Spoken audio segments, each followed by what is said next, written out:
Bismillahirrahmanirrahim. Assalamualaikum warahmatullahi wabarakatuh. Halo teman-teman. Kali ini kita akan belajar tentang fikih. Kita akan membahas tentang ketentuan kaidah am dan khos. Apa itu am dan khos? Mari kita bahas. Baik, kita mulai dari pengertian am. Am secara bahasa artinya merata, yang umum. Sedangkan secara istilah, am artinya adalah lafaz yang memiliki pengertian umum.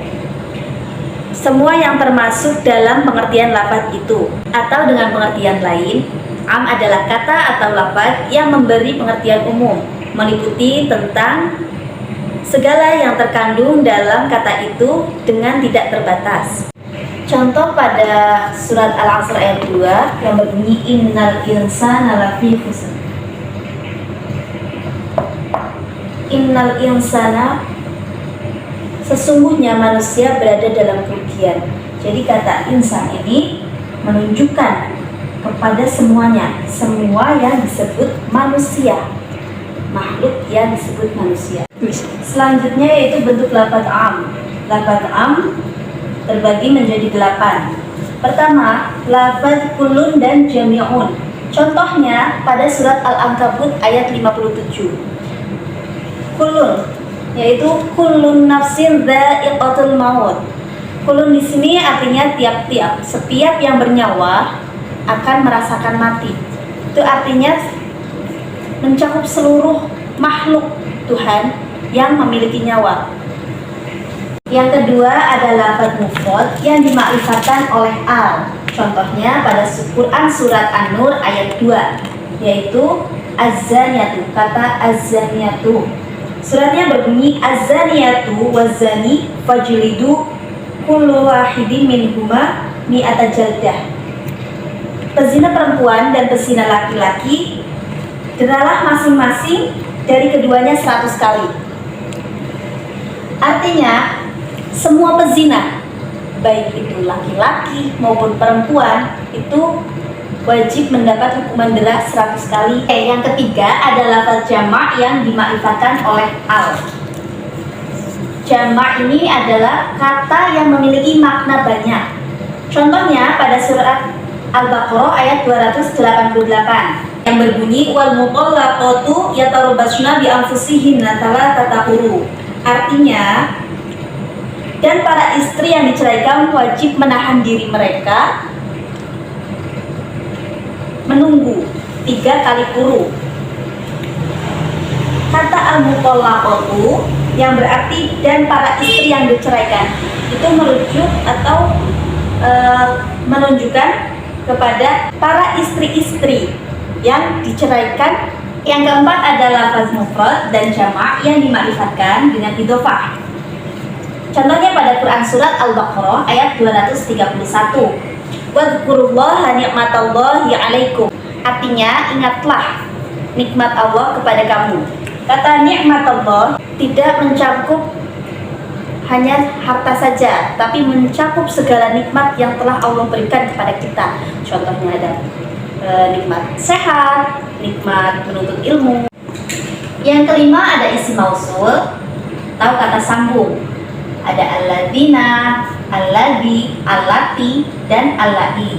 Contohnya pada surat An-Nisa ayat 10 yang berbunyi innalladzina ya'kuluna amwalal yatama zulman innama ya'kuluna fi butunihim nar. Sesungguhnya orang-orang yang memakan harta anak yatim secara zalim, sebenarnya mereka itu sedang menelan api sepenuh perutnya. Kata alladzina itu menunjukkan orang-orang yang memakan harta anak yatim secara zalim. Selanjutnya ada isim istifham atau kalimat tanya. Ada ma, man, mata, aina. Contohnya may ya'mal su'u yujzabi. Barang siapa melakukan kejahatan, niscaya diberi pembalasan kejahatan itu. Artinya man itu barang siapa, menunjukkan siapapun yang melakukan kejahatan akan dibalas dengan kejahatan itu sendiri. Yang ketujuh, isim nakiroh sesudah lam nafi.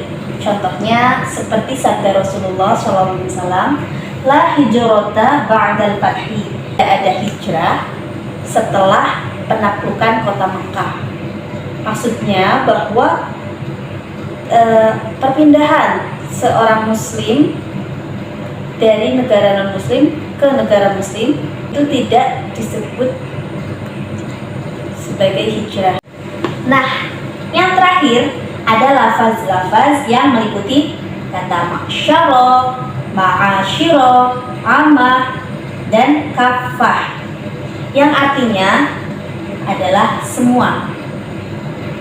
Contohnya pada surat Ar-Rahman ayat 33 yang berbunyi, ya ma'syaral jinni wal insi in istata'tum an tanfudhu min aqtaris samawati wal ardi fanfudhu la tanfudhu illa bisultan.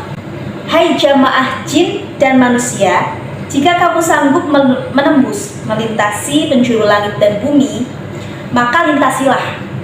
Kamu tidak dapat menembusnya kecuali dengan kekuatan. Di sini menunjukkan ya ma'syara kepada seluruh bangsa jin dan bangsa manusia. Selanjutnya pengertian khos. Yang dimaksud dengan khos adalah lafaz yang memiliki makna tertentu atau khusus, atau secara istilah yaitu suatu lafaz yang digunakan untuk menunjukkan pengertian pada suatu satuan objek tertentu saja. Seperti menyebutkan nama, misalnya Muhammad. Kata ya Muhammad itu khusus hanya kepada Muhammad saja, seperti itu. Atau untuk memberi peringatan tentang banyak yang terbatas, seperti salasah, 3, atau bilangan mi'atun, 100. Bentuk khos. Bentuk khos ada 5, yaitu yang pertama, lafaz yang berbentuk mutlak, artinya tidak bisa dirubah. Contohnya az-zaniyatu waz-zani fajlidu kullu wahidin minhuma mi'ata jaldah. Seorang perempuan dan seorang laki-laki yang berzina, maka deralah keduanya, tiap-tiap keduanya 100 kali dera. Nah, di sini ada mi'ata jaldah, 100 kali dera itu sudah mutlak, tidak bisa dirubah. Bentuk yang kedua yaitu lafaz yang muqayyadnya diputuskan berdasarkan sesuatu. Contoh pada surat Al-Maidah ayat 3. Hurrimat alaikumul maitatu waddamu. Haram bagi kalian bangkai dan darah. Sedangkan pada ayat lain dikatakan bahwa darah yang haram itu darah yang mengalir, yang ketika hewan disembelih itu memancar darahnya, itu haram, tidak boleh dimakan. Yang ketiga yaitu lafaz khos dalam amr dan mengandung arti wajib. Amr itu adalah sebuah perintah, kata perintah.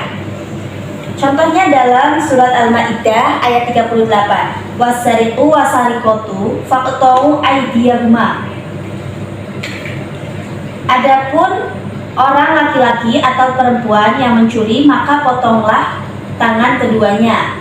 Di sini ada perintah, faqta'u aydiyahuma, potonglah tangan keduanya. Tangan keduanya itu salah satu tangan dari baik perempuan maupun laki-laki yang mencuri, sebagai balasan karena telah mencuri. Keempat, lafaz khos dalam bentuk nahi. Yang dimaksud dengan nahi yaitu sebuah kata dengan makna larangan. Contohnya, wala tangkihul musyrikati hatta yu'min, dan janganlah kamu menikahi perempuan-perempuan musyrik hingga mereka beriman. Di situ terdapat larangan bahwa tidak boleh menikahi perempuan-perempuan musyrik. Tapi ada khos, pengkhususan, yaitu hatta yu'min, kecuali hingga mereka beriman. Nah, itu khos dalam bentuk nahi. Nah, yang terakhir, lafaz khos dalam bentuk berita. Contohnya dalam surat Al-Baqarah ayat 228 yang berbunyi, wal mutallaqatu yatarabbasna bi anfusihinna salasata quru.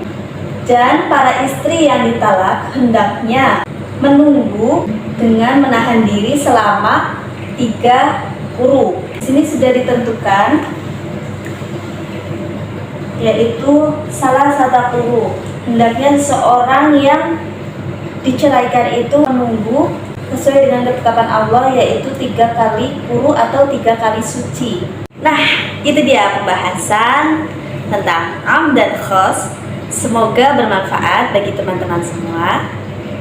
Terima kasih sudah menonton video ini. Saya akhiri. Wassalamualaikum warahmatullahi wabarakatuh.